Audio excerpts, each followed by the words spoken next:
again. It was a pleasure talking to you yesterday and the Deputy Secretary, also Mr. Egger also, and we look forward for your testimony and the dialogue as we start here this morning. You know, there's many issues that we want to talk about, but before I get started, I like to take this time to acknowledge the bravery of a Border Patrol agent, Alex Medellin, who, while he was off duty, he responded to a fatal plane crash in Laredo, Texas. On June 16th, he joined first responders and Good Samaritans to rescue people from the flames of a airplane that crashed there in Laredo. I understand that his bravery is a reflection of the courage and the commitment of those that serve not only Laredo, but all across the nation. But I just wanted to say thank you for that individual, that Border Patrol agent.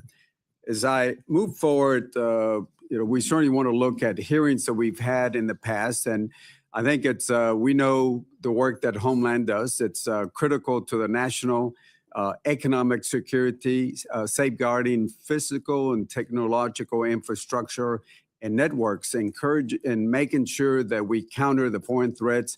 And again, I appreciate all the work, and we understand the way threats have been evolving and the way this committee has been working with your department. Let me start off with the $260 billion from reconciliation. Despite the efforts of the chairman and myself, we try to finalize the funding for all of DHS in fiscal year 2026. We tried, didn't get to that, but we do know that there was a reconciliation that added $260 billion to the department. I'm a big supporter of the department, but I'm a big supporter of Article 1 of the Constitution. And that $260 billion is it's more than 4 times that Congress usually allocates to the department in one fiscal year, not including the disaster relief fund. These funds were never considered by the members of this subcommittee, nor did the reconciliation include a single safeguard to keep the funding accountable to the taxpayer. That should concern every member of this appropriations panel. The power of the purse and the duty of oversight are inseparable, not because Congress is entitled to this authority, but because the American people deserve accountability. We attempted during the markup to add additional oversight to the reconciliation through various amendments, but we were not able to do that.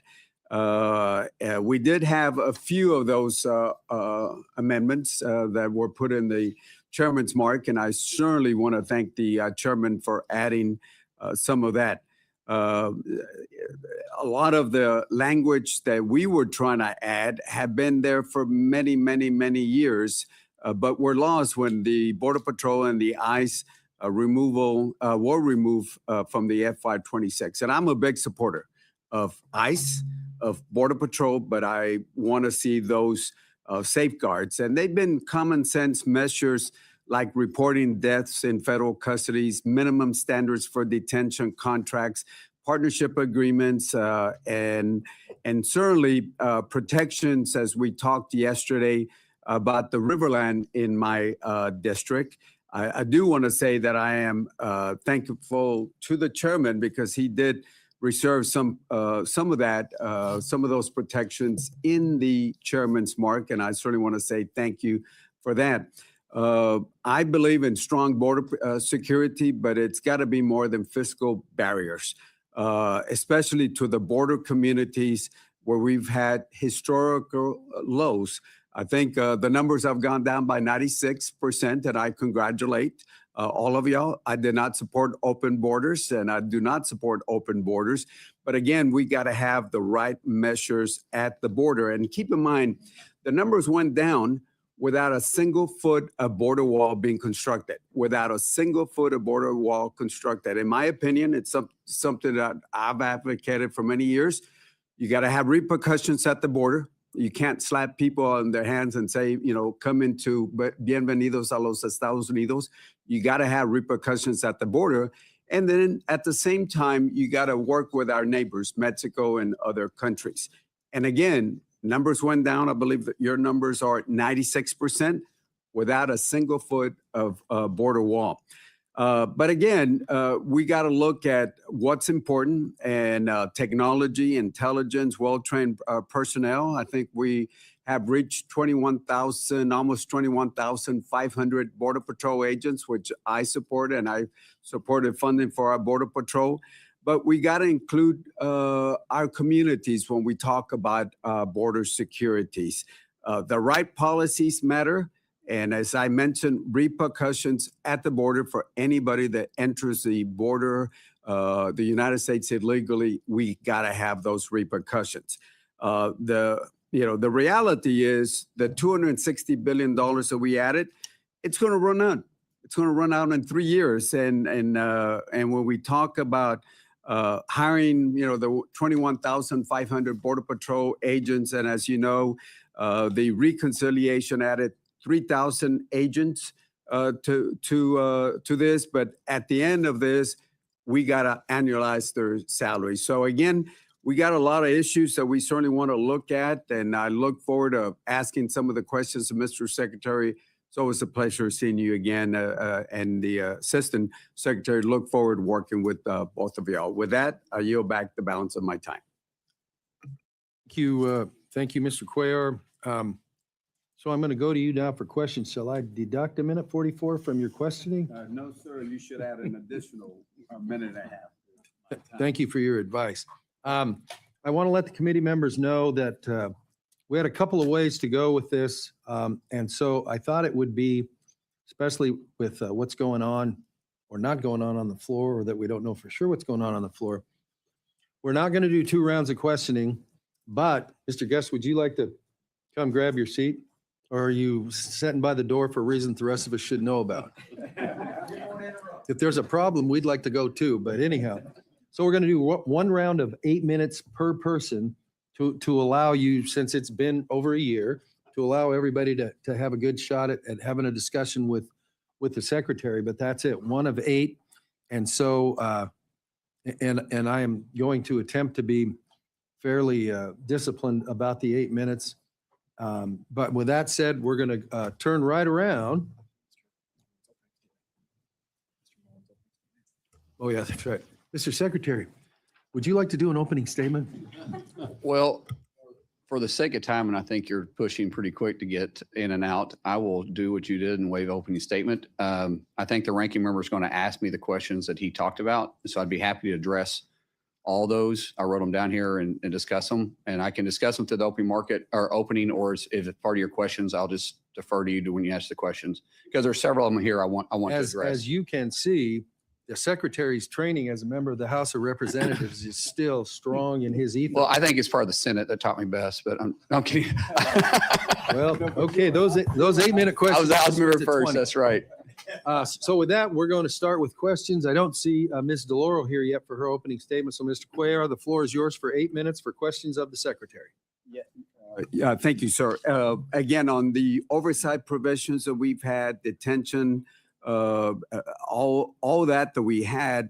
Look, right now we know, look, next year there might be a different chairman here, and we are certainly going to put it in the chairman's mark on this, but you voted on this, I assume, when you were in the House and the Senate, because we've had a lot of those provisions, standards in detentions, the protections that we talked about yesterday. We added under what I call the Trump 1 administration, 6 protections, SpaceX, the chapel, and all of those protections that we have down there in the Valley. They've been there since Trump 1. We negotiated with, under the Trump 1, the secretary that was there in your place, and we added those protections. But then when the reconciliation came in, some folks were saying, well, those dollars are outside Congress, so we're going to go ahead and do that. In the chairman's mark, the way I understand it, we did put language there in the chairman's mark saying that those areas will be protected. Texas has 1,200 miles of border, and we just want those 1 mile here, 1 mile here, 1 mile here be protected. I'm hoping you can work with us dealing with those reconciliation dollars. Thank you, Ranking Member. The reconciliation dollars and appropriation dollars are by statute two separate funding. It has two separate regulations. Same thing with detention centers and reporting language. We know the difference, and honestly, it's kind of a quagmire because we have to deal with so many different statutories. It would be easy if we just had one. Yeah. And just move forward. I would prefer that because it'd be an easier way for us to report, but bureaucracy gets in its way. We understand that. The wall, my number one job is to protect the homeland. And I'm telling you, Ranking Member, I love my job. I love that President Trump gave me this opportunity. I wake up every single day and I get to protect my yard just like I protect your backyard, people in California, people in New York, people in Oklahoma. I look at it all the same. It's part of homeland. And we strive every single day. My deputy, Troy Egger, who is truly invaluable to me, we talk on a daily basis on the best way to deliver this. Rodney Scott, the head of CBP, we're meeting almost daily on the wall. Our thing that we're seeing with the wall is the cartels are always changing, and they're a threat. There's not 1 inch of Mexico's northern border that isn't covered by a plaza. Plaza is cartels, 9 cartels that control it. And they have plaza centers, they call it plazas, that they have plaza bosses, and they're always looking for vulnerabilities to push human trafficking and drug trafficking across our border. And they're getting very good at it. They're even using UAS now. We just discovered our first tunnel in years because our wall is being effective. We are pushing them and to what we consider choke points. So the more walls we put, the more we can focus on trafficked areas. And we take a hard look at this. And there's members on this committee that has called me about it. And there's committee and other people throughout the House and the Senate that when you call, I answer the phone. If we got to go out there and take a look at specific areas, we will do that. I've been on helos, traveling those borders. We've been in vehicles traveling those borders to see where are the most sensitive areas, because we want to be cognitive of the surrounding areas, but we also got to take in first and foremost the safety of the homeland.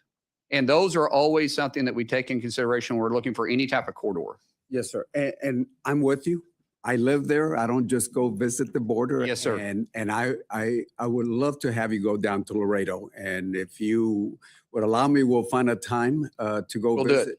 And Mexican food is pretty good down there. I agree. But I just found out that queso is maybe like an Oklahoma thing, white queso. Hey, we'll take any import from that.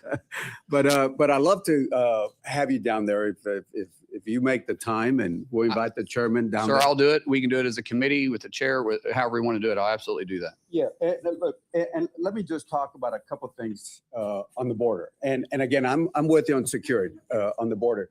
Problem is the river goes this way. This is a border wall. What happens is, imagine if you were in Oklahoma, had property here, and they would take all this away. The middle of the river is actually the boundary. We're not going to put a fence in the middle of the river. We're not going to put it at the riverbanks because they will get washed off. The thing is, this is the where they put the actual fence at. If you look at it, and I've taken planes just following down here with Michael McCall. This is the way the river is. And when you put a fence over here, you're just taking things away from property that's been there. Laredo, for example, was built in 1755, a little older than our country. And all we want is go down there. Let's look at the best way to provide security down there. And that's all we're asking when you go down there, is just sit down with the folks there. We're patriots down there. We've been around for a long time. We live there. We just want you to come down and sit and spend a little bit of time with us there. Ranking Member, actually, the deputy just got back from there yesterday. He spent a day and a half down there. The issue that we run into is the people look at the river as being the exact location of the border. It's not. The river is moved. And when we're talking about putting a barrier, we fought this in Trump 45 when we first started looking at surveying this. And the question was, do we follow what we consider the natural barrier is the river, or what actually the lines were when we draw them, back 200 years ago? It was because of some of the court rulings, it came to that we have to look at where our actual border is. And that goes back to the Roosevelt line. So when we start looking at the Roosevelt line is where we try to put it at. And there's some circumstances where we can't always run the Roosevelt line, but where we can, we do. But that's where we try to run is our true border line. Right. And we have fences down there in the valley, with the exceptions of those 6 exemptions that I talked about. There's our numbers from Border Patrol. Even with the fences, look at the heat maps. You still have people addressing. And if you ask any Border Patrol chief, I haven't asked this Border Patrol, but I've asked Border Patrol chiefs from Bush 1 all the way up to except for this current one. And I've asked them, how long does a border fence slow down somebody? And they have always said from a few seconds or a few minutes. So again, I'm for border security. I got about 20 seconds left because I'm going to make sure we follow this. But look, we can talk about it. I'm for border security. You're for borders. All I ask you is go down there. I understand Tom Holman was down there also in Laredo. Appreciate notifications before instead of hearing that from my mayor and other folks. But I ask you to go down there and spend a little bit of time with our communities. We will do that, and we are addressing the primary wall. That's why we're putting in the wall system now, which is called the secondary wall too, because the cartels have been exposing it. We're putting in smart fences, which allows us to respond when they're tampering with the wall. The second wall, which is a primary wall, which will still be within our footprint, we're constructing it sometimes at the same time. Partly, we're going to have to come back and do it, but we'll all have it done before President Trump is out of office. We'll have the complete primary and secondary wall done. And that gives us time when they cut the fence, we can react because they're doing it in very rural areas. We can react before they can get past the secondary wall. And we know how many we're dealing with. Plus, we're using UAS now to put up with heat sensors to be able to track them and see what we're dealing with. So you're absolutely correct. The cartels have got really good, but that's what they do. They're criminals. And so every time you do something, they try to figure out a way to get around it. And we're going to defeat them at every turn. My time is up. Thank you. By the way, according to FBI statistics, Laredo is the safest city in Texas. Thank you. Look forward to seeing you in Laredo. Thank you, Mr. Ranking Member. Next, we're going to go to the gentleman from Florida, Mr. Rutherford. The floor is yours for 8 minutes. Thank you, Mr. Chairman. Mr. Secretary, it's great to see you, particularly in this position as a former law enforcement officer myself. It's great to have somebody in there that understands law and order. We wouldn't need the wall, like he said, if every administration would enforce the current law as it is, but they won't. And so we need this wall. It is, the first one is an impediment. The second one gives you time to get there, and great plan. I want to speak a little bit about organized retail crime and cargo theft, because they are no longer isolated property crimes. They are sophisticated, they are interstate, and they are often transnational criminal enterprises that threaten the integrity of the U.S. supply chain. They impose higher costs on consumers and generate illicit proceeds that support these cartels who are running these things and other criminal enterprises.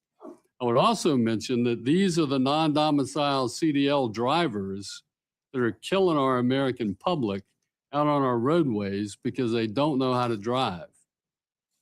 Last month, the House overwhelmingly passed the Combating Organized Retail Crime Act, CORCA. This committee also passed the FY27 Homeland Security Appropriations Bill, which we included language in that bill for the $4 million to establish the Organized Retail and Supply Chain Crime Center that would be created through CORCA. So we're funding it in advance, hoping that the Senate will do the right thing. We have to start fighting these cartels who are absolutely taking over our trucking industry. First, I'd like to know, would you agree that combating cargo theft and this organized crime is imperative to our national security? And from a homeland security perspective, how important is it that Congress provides DHS with the tools and statutory direction that Corca gives to treat organized retail crime and supply chain crime truly is a national security threat? Thank you, Sheriff or Congressman, for the, I've called you Sheriff so Sheriff, long. please. Yes, okay. Sheriff, thank you for that question. It is something that we're seeing organized crime expanding into. Unfortunately, underneath the Biden administration, they had 4 years to build a network because there was just no enforcement on this. The Trump administration has had a zero policy, and we're kicking all the networks. We're going from the cities on down to the borders. That's part of the president's enforcement and going by city because they do have networks there. And what we're seeing is cartels and other organizations that are, because of the drugs that we are having a strong effect on, because of the human trafficking that we have taken away from the borders, from the able to traffic humans and across, they're moving more towards the retail theft. There's been a kind of hands-off policy. We're seeing this really bad in sanctuary cities. We're seeing as CDLs drivers that they're not required to have the same amount of training or hours in a truck or months or years of service. They can just simply switch their DOT number out and move right on. And we're seeing that they're directly tied to it. And we're seeing CDLs come out where it just simply says no name. Oklahoma, I would say we're one of the strongest to enforce this, but the more cooperation we have with the 287G program, we can combat this, because ICE, even though people consider them just rounding up illegals, ICE is Immigration Custom Enforcement. HSI, who falls underneath ICE, is also part of that. They combat human trafficking, retail theft all the time. For Congress to convey their interest in this, we have the authorities already to do it, but to convey it helps us get more cooperation from sanctuary states and sanctuary cities saying that this is different. Because when you have these sanctuary governors and sanctuary mayors that go out and say, you cannot cooperate at all with ICE.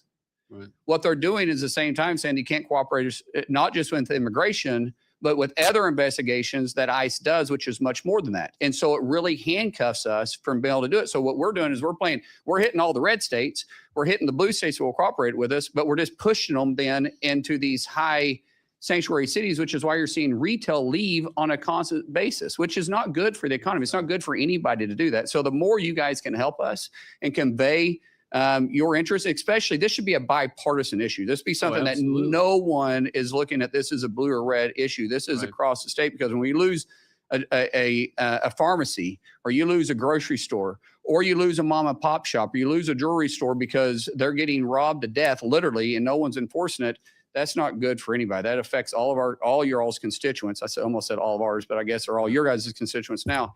And we just simply want to enforce laws. What we don't do at DHS is pick and choose which law to enforce. We enforce the laws that Congress passed. Right. And I think it's important that DHS and DOT, that we come together on this, because part of the enforcement, I can tell you, if you want to end this, let's start seizing some of those trucks instead of giving passing the cargo on. And when we stop these we have the drivers authority who are violating cabotage, let's start some seizures and forfeitures on these vehicles, and that'll stop. We actually have that authority through the 287G program. And when I go back to Oklahoma, even though we have 4.3 million people in the state, we have more arrests under the 287G program, and we've revoked and confiscated more illegal CDL drivers than any other state. The only one that has more arrests is Florida. Their population is quite different. Right. Oklahoma has stopped, revoked license, and arrested and confiscated vehicles more than any other state, because we have complete cooperation with the 287G program.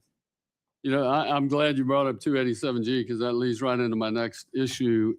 Because when I was sheriff, I started a 287G program within my jail. I didn't know it was that old. Oh yeah. I'm kidding, sir. But here's the thing.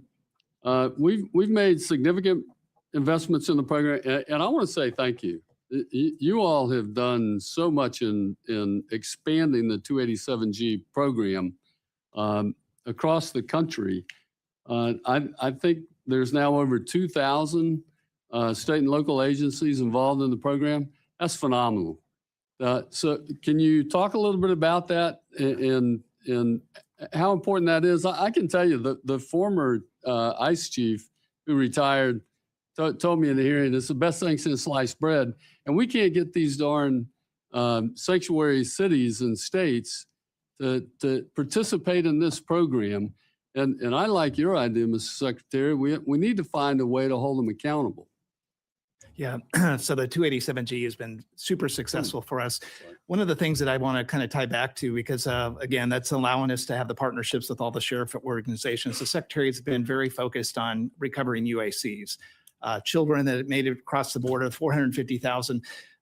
Through the Secretary's leadership and working with the White House, we've been able to use the 287G program. We've been using Big Beautiful Bill money to actually work and fund that, basically helping the Sheriff's Department and going out and working with us to help us locate these kids. We've located over about, what is it, 108? Yeah. 147,000. 147,000. And again, it really thanks to you guys funding the Big Beautiful Bill, being able to give us the money. And really with the partnerships with the sheriffs, this also helps build your local communities. This money goes directly to them. That helps them build up their facilities, their capital, their cars, all of that stuff. So thank you. Thank you very much. And Mr. Chairman, I see my time is up and I yield back. Thank you to the gentleman from Florida. You are now tied with the gentleman from Laredo for best timekeeping skills. It is my understanding that the distinguished ranking member of the full committee wants unanimous consent to enter her opening statement in the record. So if that's true, without objection, so ordered, and the floor is yours for 8 minutes for questioning. Okay. Well, I was just going to say, because I was late and my colleagues have been sitting here as I do want to put my statement into the record, but let me just have my colleagues go first and then I'll come back. Okay. Thank you. Thanks, Mr. Chairman. Yes, ma'am. Your statement will be entered in the record, and you we very now much. recognize the gentlelady from Illinois for 8 minutes for her questions. Secretary Mullin, I want to discuss FEMA's denial of disaster assistance for families in Illinois. You and I both come from communities that deal with tornadoes. Just last week, Northern Illinois was under a tornado watch as severe storms swept through the region, downing trees, disrupting flights in and out of Chicago, and leaving thousands without power. And between August 16th and 19th of last year, severe thunderstorms, extreme rainfall, flooding, and damaging winds impacted communities across Northern Illinois. Homes were damaged, roads were flooded, power lines were downed, and families suffered significant losses. Illinois requested a major disaster declaration that included individual assistance, which helps affected families pay for home repairs, property losses, childcare, temporary housing, moving assistance, moving expenses, and recovery costs. FEMA denied Illinois' request in October. Illinois appealed in November. Then on February 7th, 2026, FEMA denied the appeal and reaffirmed its decision. Unfortunately, Illinois is not alone. Since President Trump took office, the number of disaster declarations approved has been 30% lower than the historical average. And there's reason to be concerned that they're being politicized. An analysis from March of this year found that FEMA approved just 23% of disaster requests from Democratic-led states compared to 89% from Republican-led states. Don't get me wrong. Concerns about FEMA's response are coming from both sides of the aisle, including from your former Republican colleagues in the Senate. This should not be a partisan issue. Americans expect timely disaster assistance decisions that follow the law and not politics. What makes this even harder to understand is that Republicans have provided DHS with tens of billions of dollars through reconciliation funding twice on top of annual appropriations. Your department has repeatedly stated that this funding could support operations for years, yet families in my district were told there was no assistance or funds available to help them recover. On top of that, this committee does not have a comprehensive spend plan explaining how these funds are being used, despite my repeated requests over the last several months. Secretary Mullin, will you commit to a member-level meeting with my colleagues and I to discuss why Illinois' disaster declaration was denied and to see how we can support my constituents? Ma'am, we haven't denied anybody a meeting with us. If you reach out, we'll meet with you. Just as long as, and we'll do it in a timely fashion, maybe not the next day, but we'll get to it as soon as possible. But I do want to address what, if you don't mind, what you talked about here on politicizing it, because I actually don't want to talk about politicizing. Well, but if I want to meet with you. But I mean, but you made some accusations here time, about Mr. Chairman. President Trump that's actually not accurate, because Mr. Chairman, If you're going to make accusations, though, you have Mr. to let us Chairman, respond back to them. Reclaiming my time, Mr. Chairman. Okay, so you're lying about Mr. it then, Chairman, because you don't want to hear the truth. Mr. Chairman, this week, President Trump's Mr. nominee. Secretary, the record will reflect that you have agreed to meet with the lady and her folks. And since I'm trying to keep people in 8 minutes, please proceed. Thank you. This week, President Trump's nominee to head FEMA, Cameron Hamilton, appeared before the Senate Homeland Security and Government Affairs Committee and pledged that FEMA would be fair and reasonable when evaluating requests for disaster aid. Secretary Mullin, will you make the same commitment as Mr. Hamilton to evaluate disaster requests fairly, reasonably, and without regard to politics? Yes or no? It's interesting that you won't allow me to answer those questions. I can explain it to you because I don't look at states different between blue or red. I look at them across the country as a whole. Thank If you. you actually want to know what we're doing, I'll be happy to. So you're not worried about this. I don't look at this any different, ma'am. And I'm not here to argue with you. I'm not here to fight with you. I like facts. Great. Accusations doesn't help anybody. I The appreciate more that you're informed, the commitment, better you know, and I because will you're hold saying you some to stuff that that's not true. commitment. And I hope that Illinois receives the same fair consideration as any other state. Now, I'd also like to address another deeply concerning matter, detainees who died while in your custody. Secretary Mullin, since Donald Trump took office, DHS's immigration detention system has been plagued by medical neglect, abuse, overcrowding, and a historically high death rate. I saw these dangerous conditions with my own eyes when I visited the Miami Correctional Facility in Bunker Hill, Indiana, where I met with individuals who told me that it takes months to receive medication refills, including for life-threatening illnesses like diabetes. Others reported being left unattended with infected boils and other serious conditions. So it's no surprise that a detainee at that facility died shortly after my visit, or that more detainees died in ICE custody in 2025 than ever before. Secretary Mullin, does DHS have any official specific internal goals or policies to reduce deaths in custody? Ma'am, your numbers just aren't accurate. We've had 0.009%. Mr. Secretary, You're I didn't asking ask- I about asked this. a It's specific 0.009% Mr. Chairman, of deaths. Mr. And Chairman, we've had 54 Reclaiming total in my the president's Mr. president's time. Chairman. Those are dangerous accusations you're making, Mr. which Secretary. those are dangerous get accusations that. that she's making because we in are the state of not- Illinois, This they're is my twice We as are time. high. not doing They're a twice as taco high to time. die in the state penitentiary of Illinois than they are in You are detention invited to centers. this committee. This is my time. And you need to are be a informed guest. by what you're saying. I am informed. No, you're not, ma'am. Mr. Secretary, does DHS have Do any? you realize that? official Do you specific realize that we internal have goals or one doctor policies? per Mr. Chairman, 1,000 for detention centers for our federal detention centers Mr. in the state of Illinois? They have one per Mr. 1,800. Chairman, But yet is she my wants to time. focus on our I detention understand centers. that. You'll get your time. Thank you. You're welcome. So I guess this is a good place to stop. We are trying to keep members to 8 minutes. Mr. Secretary, you know that too. That's fine. So we all know how the clock runs here. The idea is to get together to forward questions. I'm going to have you repeat your question Thank when we you. start up again. Thank you. But I can tell you this, if this format won't work, then we'll reschedule the meeting for later when we can keep it to all the issues accordingly. So this is the efficient way to do it. But if we can't do it the efficient way, then we'll go to Plan B, which will not be today. And I don't mean that as a threat to anybody. I'm just saying, this is not Meet the Press or Fox News or whatever for anybody involved. It's what's the question? What's the answer? Mr. Secretary, if you need more time to respond to that, the committee will make any of your comments part of the record, and we will endeavor to make sure that you get to meet with whoever wants more time. But while we've got the whole committee sitting here, we're not going to do the XYZ debate, whatever the heck. So, ma'am, please repeat your question. And as near as I can figure, you got about 4 minutes left. Thank you, Mr. Chairman. You're welcome. Secretary Mullin, does DHS have any specific internal document, policies, or goals to reduce deaths in custody? And we do a wonderful job on That's a providing yes or no medical question, to, sir.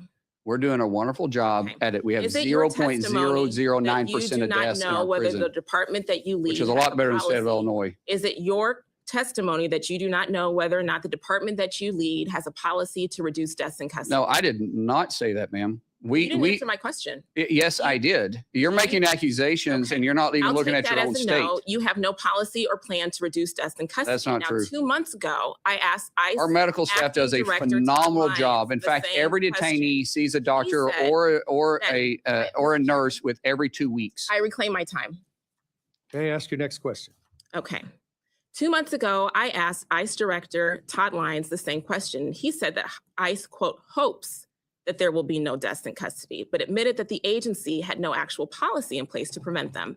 Rather than implement one, he resigned just a few hours later.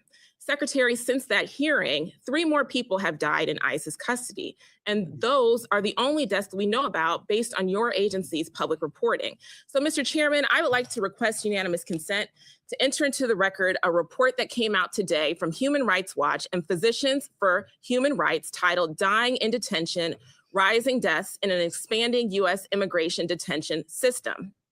Drawing on, I'm sorry. Without objection, so Thank ordered. you so much, Mr. Chairman. Drawing on government records, detention data, and expert medical reviews, this report outlines 52 deaths in ICE custody during President Trump's second term and highlights the concerns we've been raising to your department regarding the lack of access to medical care, suicide prevention, transparency, and accountability in detention facilities. Secretary Mullin, ICE's detainee death reporting has not been updated since April 28th of 2026. The death rate in ICE custody has doubled during President Trump's second term. Will you commit to reporting detainee deaths as required by law? We do report them, ma'am.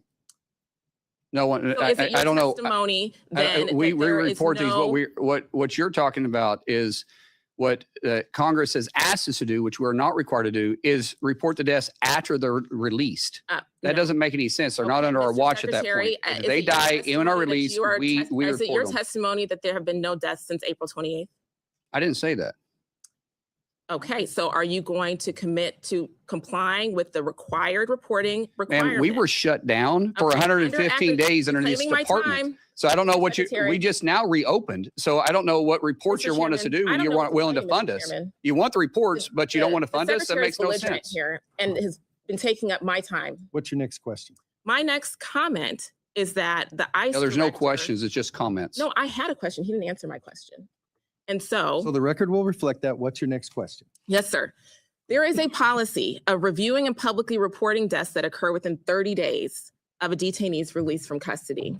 And that policy existed to prevent ICE from avoiding accountability by releasing seriously ill people shortly before they die. And as a nurse, I find this deeply troubling change in their reporting posture. Families deserve answers, and Congress should be able to conduct oversight, and the American people should have confidence that deaths connected to federal detention are not being hidden through administrative loopholes or filibustering.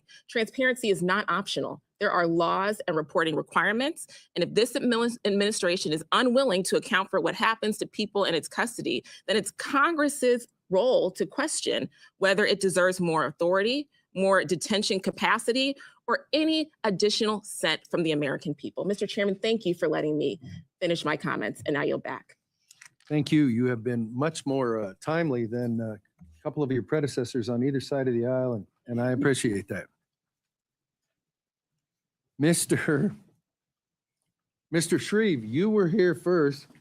Are you having a good time so far? The floor is yours for 8 minutes for questioning. Thank you, Mr. Chairman. I have been interested by the chippy discussion this morning, and the subject is important. I appreciate this opportunity to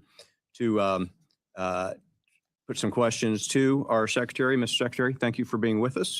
Saw you in Indianapolis not too terribly long ago when you came in with Senator Young. So congratulations on the new work. I want to use my time to focus on some practical issues that matter to my home state. The subjects are roadway safety, trade processing, and counter drone readiness. And so if I could start with roadway safety, Sheriff Rutherford spoke in this lane to some degree, but Indiana, like Texas and other states, specifically suffered 2 crashes recently involving individuals that were unlawfully present in the U.S. operating commercial vehicles. 5 Hoosiers were killed. these tragedies expose a weakness in our federal verification system. In both cases, the drivers were able to obtain or to maintain CDLs, commercial driving privileges, because the DHS SAVE system did not accurately reflect their immigration status. That's why I introduced the Verify Act. The purpose is pretty straightforward. It modernizes SAVE to make sure states have accurate, timely immigration information before issuing or renewing licenses to people that can plow an 80,000-pound rig up and down our highways. Hoosier families, like families across our country, deserve confidence that this federal system is working, that the information is timely, and that ineligible drivers are not allowed to get behind the wheel of these big rigs. Mr. Secretary, how will the Verify Act help ensure that states can quickly timely identify illegal aliens before licenses are issued or renewed? And if I may append to that, what additional steps is DHS taking to ensure that CDLs meet all federal requirements that are already in place, sir? Well, Congressman, we work closely with Secretary Duffy with the Department of Transportation to do this. That obviously falls underneath his committee. And but we do find them on the road when we're enforcing 287G. And when we do, we report it to him. So when we're doing road enforcement, we work hand in hand with the Department of Transportation. When it actually comes to the license being sent out, we can investigate them if they're being done illegally. The standards that is set for federal, not state CDLs, but federal. So if you're crossing state lines or interstate versus intrastate, when that happens, we are constantly in communication with other agencies as well. So some of this stuff, especially if it's negligent, we can work closely with the FBI if we feel like it's organized crime, to which the sheriff referred to a while ago. When we're talking about unlawful CDLs that are issued for international or for intrastate, not just interstate, then we also work closely with the Department of Transportation. We go after the illegals that shouldn't ever have the documentations to begin with. So when we find the documentations, we work with that. And Congressman, can I ask you to do me a favor and let me respond to Ms. Underwood so she wouldn't, so I can point out some of the hypocrisy between the federal detention centers, but yet most Democrats don't pay attention to their own correctional facilities, because we see this quite common in our state. So just some facts here. Illinois has failed in 29 of their facilities to have adequate medical or dental care. That's from their own state health inspectors. Illinois employs 16 full-time physicians for 29 facilities across the state. We're 1 for 1. Every detention center has a doctor put on staff. Illinois has a quarter of their facilities that don't even have a medical director. 60% of their nursing positions are vacant right now. By the way, this isn't the state of Illinois. They have one doctor per 1,875 detainees. We have one per 1,000. Plus, we have nurse anestheticists that offset much of it. Illinois' state correctional facility doesn't. So I would suggest that maybe our Democrats should look at their own backyard and look at their actual constituent base. We have people in our detention centers that enter this country illegally, and we're trying to get them off our streets because one death at the hand of an illegal is 100% preventable. And they shouldn't be in this country if they didn't come here legally. All right. Well, I was glad to offer you that time to respond to my colleague from Illinois, and then back to Indiana. We have Very good. You have 3 minutes on the Indiana project. Thank you, sir. Mr. Secretary, Indianapolis is not only my home, but it's home to the second largest FedEx air hub. And the subject of foreign trade zones matters much to distribution-based economies such as that which we have in Indiana, the crossroads of America. Businesses in and around my district depend on the functioning of these foreign trade zones. They offer not just logistical convenience for Hoosier manufacturers and employers. They mean savings through duty restrictions, lower processing fees, reduced costs, helping companies compete. And we compete globally, doing value-added work here in the U.S. The foreign trade zone application process is handled by CBP. And there have been significant delays, in some cases, 6 months to 12 months in those applications. I know CBP is operating under resource constraints, and I appreciate the work our officers are doing under difficult circumstances.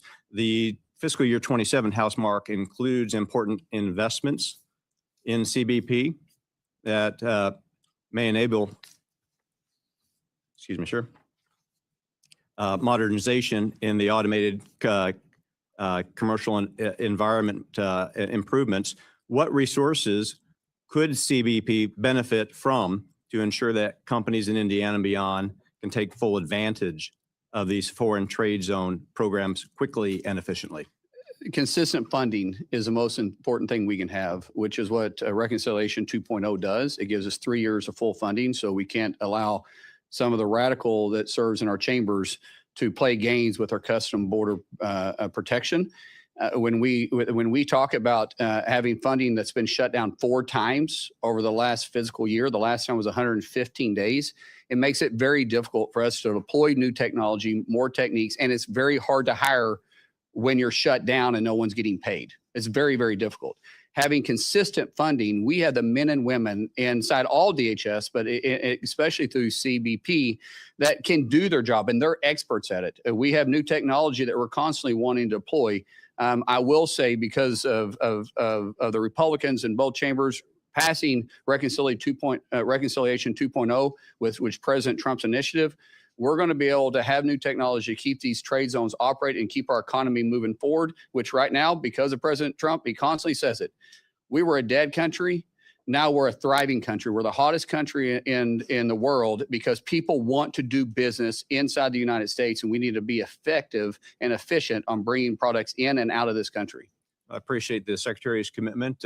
Much of this shouldn't be ideological. We just got to take care of the It creates customer. jobs. That's right. Mr. Secretary, I appreciate your testimony and the time today. Mr. Chairman, I yield back.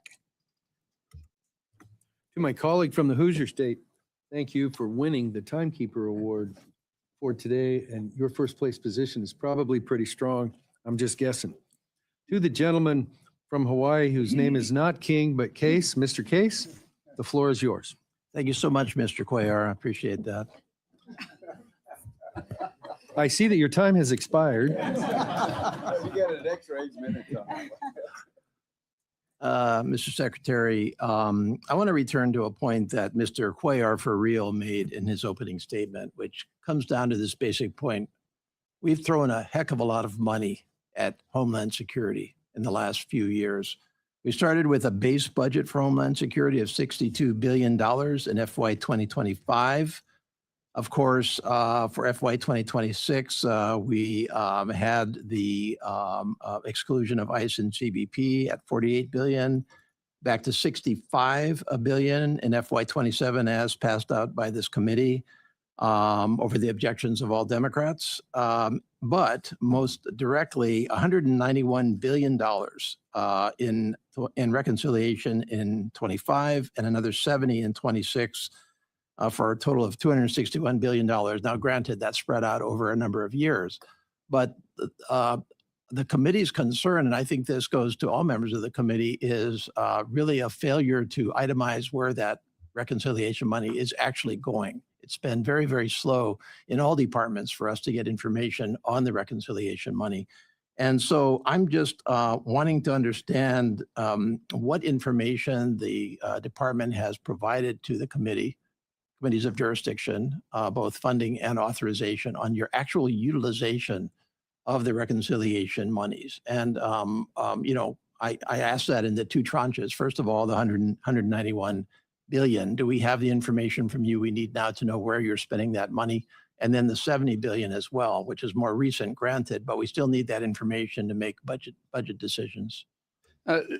Congressman, thank you for the question. And I just got to say, honestly, you guys have a beautiful state. I hate what you guys have been through since I've been in office. You guys have had 2 trillion gallons of water dumped on your beautiful state. Earthquakes and volcanoes. And Governor Green and I have worked very closely together. I seriously think I talk to him more than I do my own governor of the state of Oklahoma. There's not a week that goes by we're not visiting. We've done pretty good about getting you funding there. It's interesting because through reconciliation, we're required by statute on what we report and what we don't report.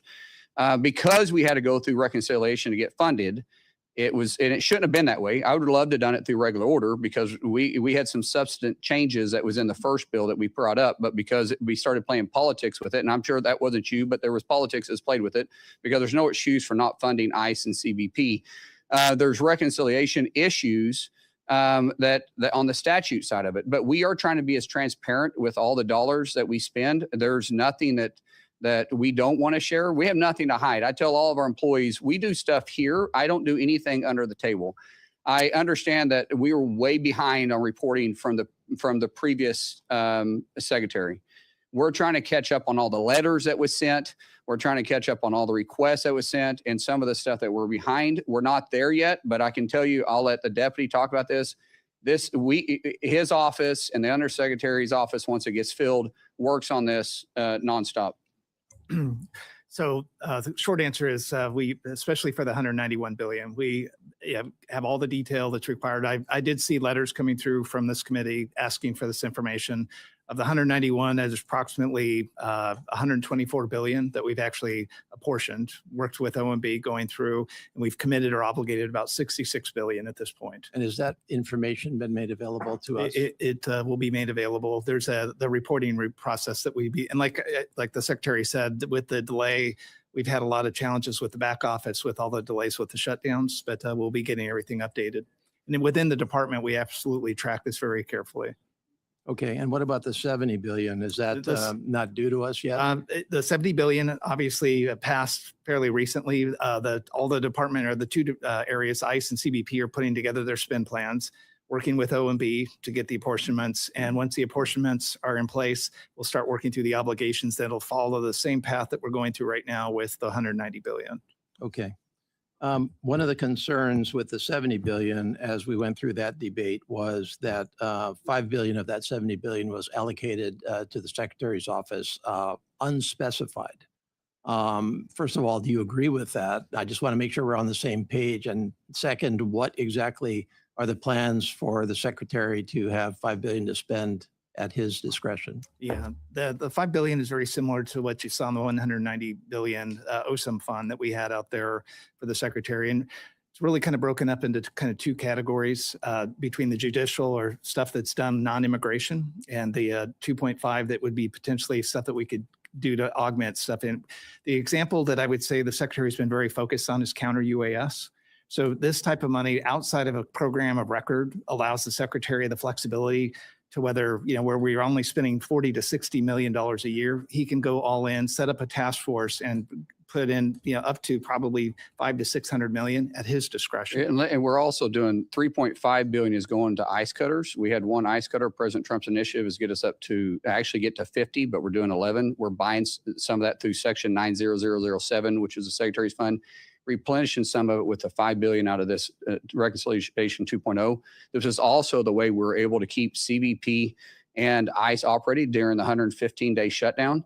And then the counter UAS, we're vulnerable, extremely vulnerable. And it was it was made more apparent during our preparation for FIFA. So for the first time in history, we have all 11 stadiums covered with counter UAS. That's never happened before. In fact, none of these stadiums even had counter UAS. So this funding, because there's no line item for counter UAS in our budget, we were able to use this funding, which is a lot because we got to work with local partners and we also got to reimburse certain agencies too. So this gives us the ability to flex when we need to because of the new threats that are facing the homeland every single day that isn't always line item. Okay, thank you. I think we all want the information on how you're spending that money very transparently. I appreciate your comment on transparency.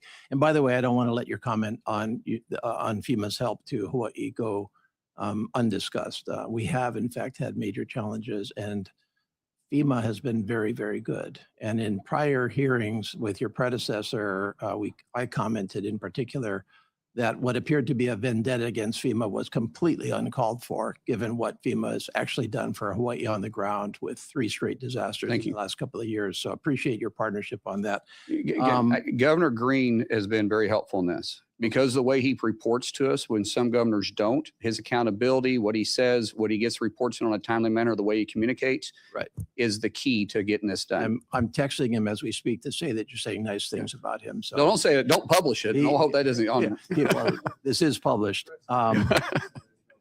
My time is about to expire, and I'm not going to incur Mr. Cuellar's wrath. And so I'm going to list some questions for rhetorical purposes. Why does the Coast Guard need $2 billion more in the supplemental, which was submitted yesterday, number one? Will you reverse course on the cuts to CISA, which I think are penny wise and pound foolish? How much do you actually, I'm going to stop right there because I'm over time. I don't want to get in trouble. Can I answer those real quick? I can do it real quick. So No, Mr. Secretary, I can make it easy for you. Yeah. I am going to yield Mr. King, who some know as Mr. Case, 2 minutes of my questioning time for you to answer those two questions. well, it won't take me 2 minutes. So the $2 billion supplement fund that we sent back, we've had a tremendous amount of more expense because of the threats that are facing us with the actions in Iran. Plus the narco boats that we're having in, those weren't there. The president has put a tremendous amount of emphasis on putting new cutters on the water and utilizing the Coast Guard in a way that hasn't been used before. That comes with manning power too. And so the $2 billion to stand up to meet the force needs of us moving forward, and also on some reimbursement costs that we incurred during the shutdown. So while we're shut down, DOW was paying our fuel bill. Because we still had missions, our international waters, it wasn't, they weren't patrolling themselves. And since we didn't have the funding, we had to do it. And so that's reimbursing also to the DOW and for our mission sets. And you have Oh, about, and counter US, sorry. Counter US, yes, CISA. or CISA, I mean. CISA, absolutely. Listen, CISA has very unique authorities, and we have adversaries that are attacking not just our government, but attacking our businesses every single day. And the one that has that authority to do it is CISA. It probably got a bad rap because it wasn't utilizing its authority. It was politicized for a little bit. We're hiring the best people. We're bringing in a director for CISA. We want to stand it up and be not just average. We want to be the go person for cybersecurity in the nation. That's our focus. That means we're going to hire back up. We are about half staffed what we need to be. Do we need to hire everybody back? No. Do we need to hire about 600 people back? Yes, but I don't want to put bodies in position. I want to put the talented individuals that know what they're doing and have partnerships with our state and local officials. thank you. Thank you very much for your forbearance, Mr. Chair. Mr. Cuellar, thank you for helping out your colleague from Hawaii on getting those questions answered. And we're going to go now to Mr. Guest, the gentleman from Mississippi. The floor is yours for 8 minutes. Thank you, Mr. Chairman. Ms. Secretary, thank you for being here. Thank you for your leadership. I want to start first with an issue that is a priority not only of mine personally, but also of my delegation. In May of this year, tornadoes hit South Mississippi, causing extensive damage. There is an outstanding FEMA disaster declaration. Now, I will say that it has been approved by your agency. Your agency has been extremely receptive. We have contacted FEMA, and I can say that they have provided all the information that we've requested, and you have done everything on your end and your agency's end to try to get Mississippi the needed relief.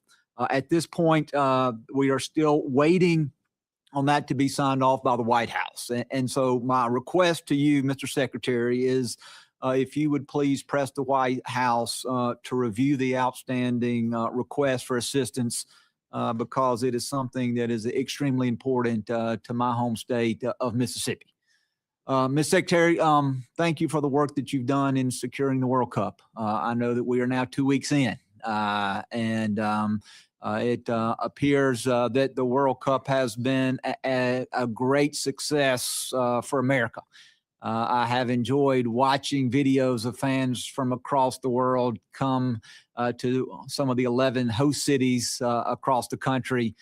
Speaking of the reception that they've received, getting to experience American hospitality and getting to feel secure in the 11 different sites that you and local and state agencies are responsible for securing. You mentioned some of the challenges, the UAS, anti-drone, some of the challenges securing the stadiums themselves, and then some of the outer events that are occurring. And so as we are 2 weeks in, just kind of want to get your thoughts. I know we're not done. The mission is not complete. But one, I want to congratulate you, but I also want to get your thoughts as at this point, give us an update on where we are 2 weeks into the FIFA World Cup. Thank you so much, Congressman.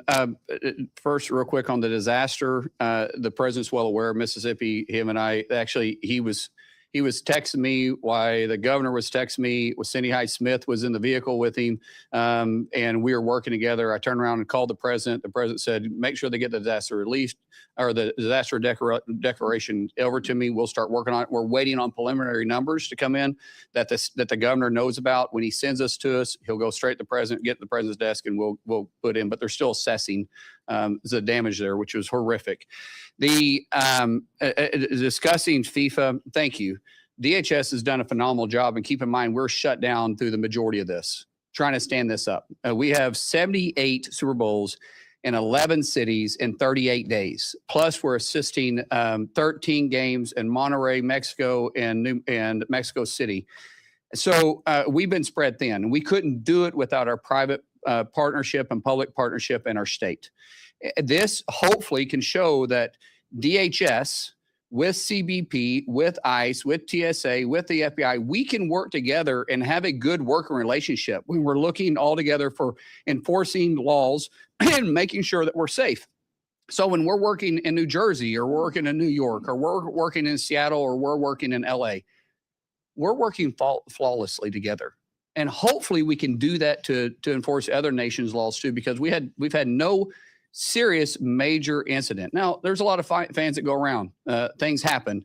But there's been no serious issue. We've had some threats come up. We've been able to knock it down because of our relationship with FBI plus ICE, which has HSI, which can investigate, go make the arrest. So we've had a great fan experience. We've got great rapport back from our fan base. Even in the fan zones that they have set up for the fans that experience the games that can't get in. We've had a great time. We do have a tremendous amount of counterfeiting. We're starting to see more human trafficking come in place. Just in Dallas last week, we rescued 4 kids and 1 adult female, arrested over 90 people that was involved in that human trafficking ring. We continue to push on that, but because of our great men, women in uniform, not just in DHS, which we have 80,000 badge officers inside DHS, but because of the state and local police and sheriff departments, we're able to say that we have a safe and secure area to which our fans can experience something. And I'm not a soccer fan. I've never been at a soccer game before until LA in our opening day on the 12th of June. I loved it. It's like becoming a NASCAR fan. Watching it on TV isn't as fun as being there in person. And being there in person was something to experience. And so now I find myself watching it all the time in evenings. I'm even going back through and speeding through games. And it's pretty exciting. Well, thank you. And again, the men and women that serve with you and our state and local partners for the great job that you're doing. Congressman, can I use your 30 seconds, 15 seconds of your time Please. Real quick? I want to, there's been 2 things brought up about deaths inside of detention centers across the United States, right? Across all the detention centers in the United States, there's been 54 deaths, 54, which is 1 too many. I get it. We don't want any deaths, but it's 0.0009%. In the state of Illinois only in the last 12 months, and their 29 facilities, 170 deaths. I just want to again point out the hypocrisy from those that are against our detention centers, which aren't even paying attention to their own backyard in the facilities. And by the way, these numbers aren't unusual to state penitentiaries across these blue states. And thank you for the job that you do of providing quality health care to those people that are in detention under your watch. Want to switch and talk briefly about the border. I know Representative Cuellar talked a little bit about the importance. Again, thank you for the incredible job that you and your agency have done. The border is as secure as we've seen in our lifetime. We know that on the budget reconciliation bill that there was money for technology, not only wall construction, but technology. I am a huge fan of the autonomous towers that are there placed along the border.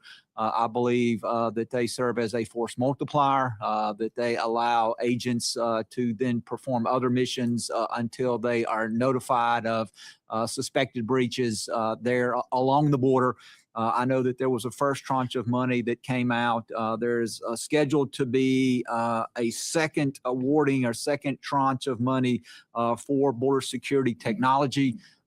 Two questions. One is, can you tell me, if you know, Mr. Secretary, an anticipated timeline as to when those awards will be announced? And then the second part, and then I will let you answer and yield back, is as we look at investing in new systems, I would ask that you take into account the input of your rank and file officers who were there.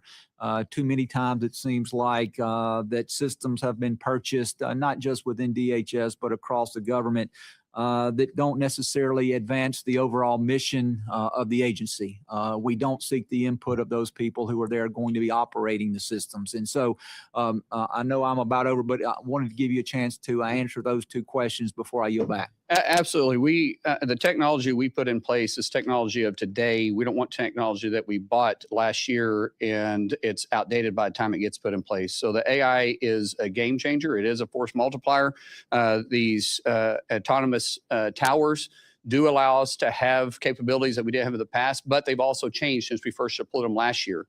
We're currently going through new testing, new requirements that we see that was holes and laps in the systems, and also greatly taking the input of the individuals that patrol the area and where we need to be paying attention to. Some of those areas just it doesn't make any sense because they have too much traffic. So when you see it, you don't have time to react. Sometimes it's proximity to a road that we had put it there, and we're not necessarily aware of it because it's not a road that was on our maps, but it's a road that they use or a trail that they use that's well used. Our officers or agents that are on the ground, they know that. And so we're constantly starting to get feedback, having it deployed in better spaces, but changing the technology and then be able to update in real time with the technology, kind of like we do our phone.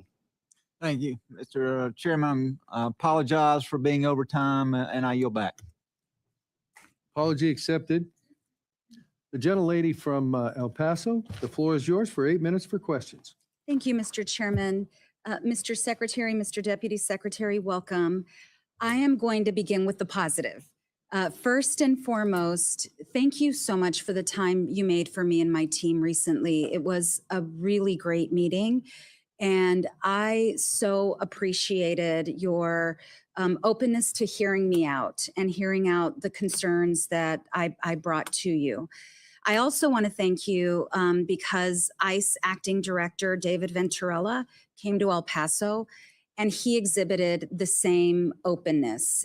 This is quite a turnaround from your predecessor and his predecessor, who I could not secure a meeting with, could not get an audience with, and it was incredibly frustrating. So I want to thank you for that.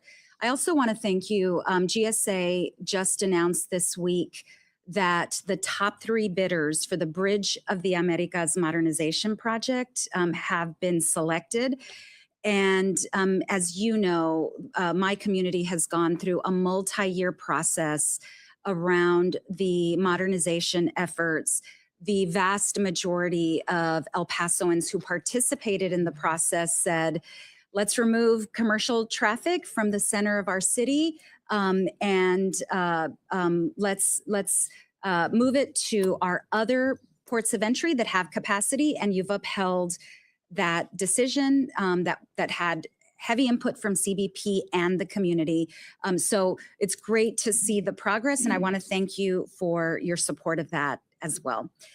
There's a couple of issues I do want to raise with you here during my time of local issues. The first, and I had extensive conversations with Mr. Venturella about Camp East, Montana. And many of the concerns that I had expressed to the private contractor have emerged in a GAO report. And it has been a very frustrating several months. I know we have a new contractor, for which I'm delighted. But so much of what I had sounded the alarm about really fell on deaf ears. And when I sound the alarm about issues that I'm seeing in my oversight visits, it's not to play gotcha. It's not to one-up anyone. It's to uphold the standards that I know we all agree should be upheld. And so I think it's really important that especially members who are sounding the alarm when there's a private contractor, that private contractor be held accountable by all of us. I'll give you a very quick example because I don't want to use too much of my time, but the medical as an example. And that medical contractor is still on site, by the way, at Camp East, Montana. Just one glaring example. I spoke with a detainee, and I've spoken with dozens and dozens of detainees, but he expressed to me, he had been at Camp East, Montana for weeks, and he expressed to me the pain that he had been living with his arm. And I asked him what happened. Well, his arm had been broken during an arrest in Minneapolis, and he had been complaining for weeks to the medical about the arm. He had a brace. He took off the brace. I could see like a letter S. His bone was so broken, and medical had only given him aspirin. And so these are the things that I'm sounding the alarm about, that I will continue to share with you because I know we want to hold these contractors to federal standards. So I wanted to share that with you. When Acting ICE Director Ventrella was in El Paso, we had a roundtable to talk about the 3 warehouses that were purchased by your predecessor in Socorro, Texas, which is in my district. Whoever preceded you that chose those 3 warehouses chose the worst possible location. Mr. Ventrella heard from the mayor and from the water district and from the emergency services district. Socorro is actually a very small municipality, and they struggle with water, wastewater, pump stations. Their emergency services district only budgets for their population. And Mr. Ventrella heard from our folks. The emergency services district chief told him, I'm going to have to double my staffing if you all proceed to put human beings instead of pecans, because those warehouses were slated for pecan storage. I'm going to have to double my personnel. I'm going to struggle with that. I'm going to have to buy another fire truck. The water district shared with Mr. Ventrella just how challenging it has been to get water and wastewater to existing residents. And I'm not going to go into excruciating detail, but I want to flag for you, whoever made the decision to buy those warehouses, which I know was before your time, picked the worst possible place with the least amount of infrastructure. And it truly is not feasible to convert those warehouses into spaces that will hold human beings, whether for training or staffing or detention. So I feel very obligated to share with you, to sound this alarm, that it would take years to prepare those facilities, but it would also take probably multiple millions of dollars on top of the overpayment to purchase those warehouses. So, I'd ask for you to please take a closer look. Now that Mr. Ventrella has been there, hopefully he has a more kind of on the ground perspective about that. We are evaluating all 11 that was purchased. There's some that just, quite frankly, probably won't work. I believe there's at least one in that area that probably just won't work. We do have issues with detention centers, just not enough bed space. So there's some that we're trying to make work, but there was some due diligence that maybe wasn't actually checked off. And so, man, what you're saying is not wrong. We're going through and reevaluating every one of them to be the best possible outcome for our mission inside of DHS. Thank you, Mr. Secretary. Something else I wanted to flag for you, and this was in the GAO report about the use of Wexmac the procurement tool for DOD that has been used for some of the private companies that have been hired for the private detention. Wexmac was used. We're not using it anymore, just like. Oh, great. Yes. Okay, that's fantastic. Thank you. That is fantastic news. Okay, let me move on to a couple of other points before I run out of time. The ranking member mentioned sensitive spots along the border where we previously thought the wall would not be constructed. And I want to flag for you two that are of particular importance to my district. One is Mount Cristo Rey, which is actually in my neighboring colleague's district, Representative Gabe Vasquez, property owned by the Catholic Church. The decision to take the diocese to court to acquire some of that land has really caused incredible distress in the community. So I wanted to flag that for you, maybe for a future conversation. The other area, and this is way outside of my district, but a place near and dear to my heart and to my constituents' heart, Big Bend. And Big Bend, we have seen really a coalition of law enforcement, private property owners, ranchers, nature lovers come together to want to preserve and protect Big Bend. Big Bend, we only have like 2 miles now that we're going to put a physical barrier in. The rest of it will be smart fence, so there won't be a constant barrier across there.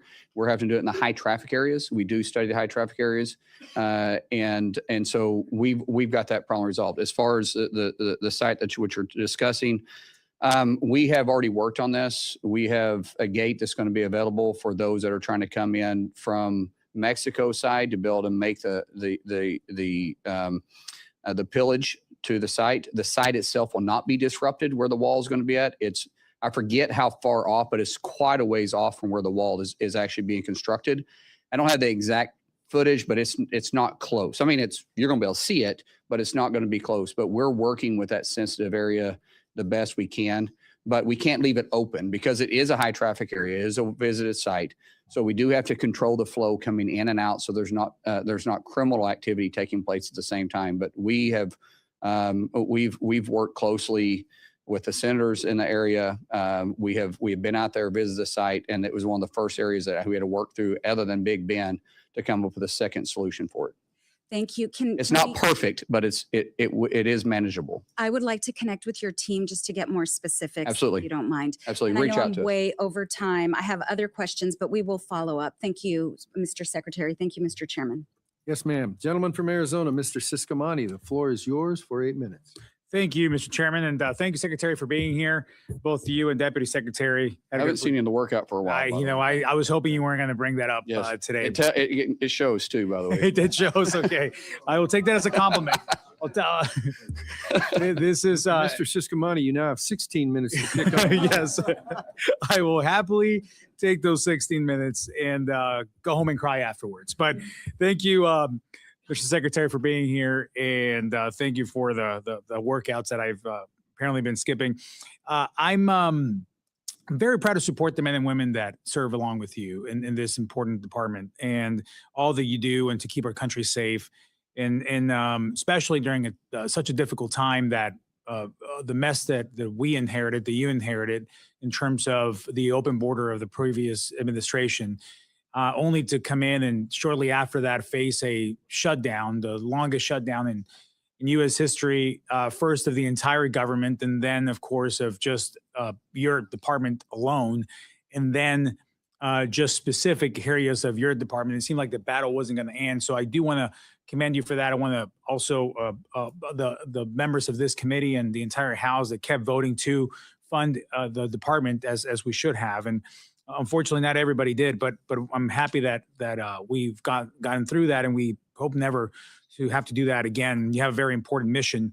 As a representative of a border district in Southern Arizona, the work of your department is deeply personal to me and a priority to my office. We'd love to host you in Arizona sometime soon.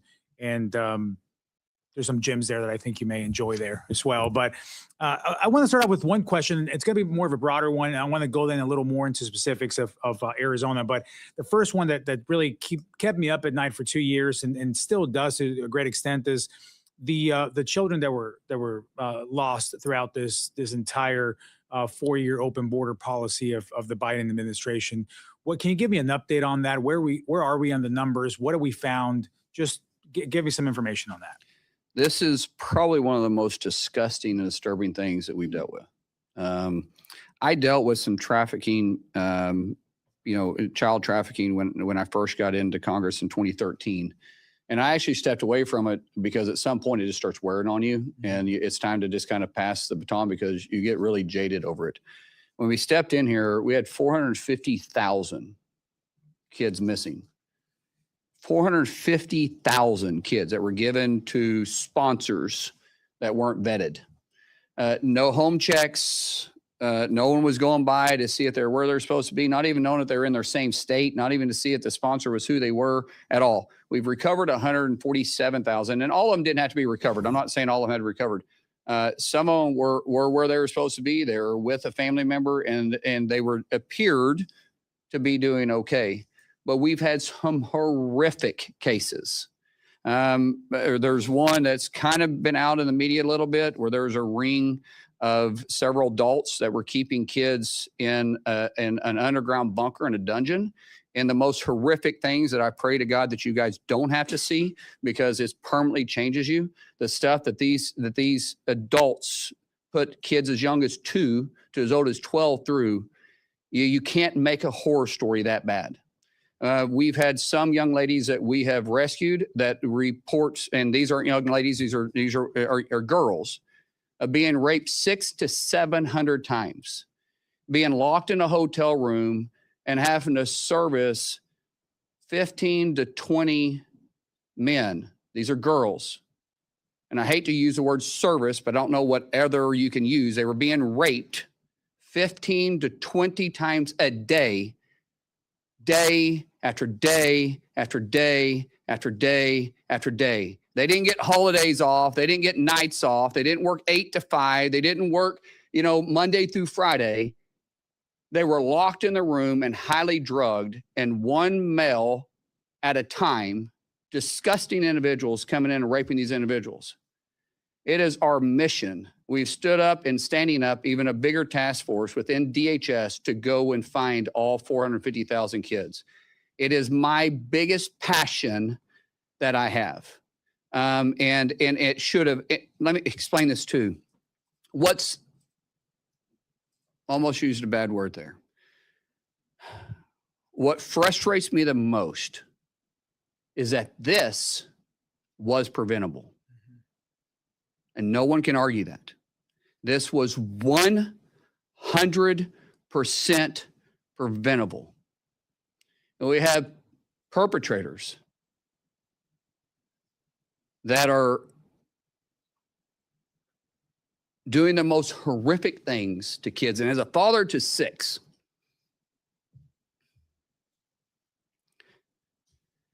and 3 beautiful girls, when you see this, there's evil in the world.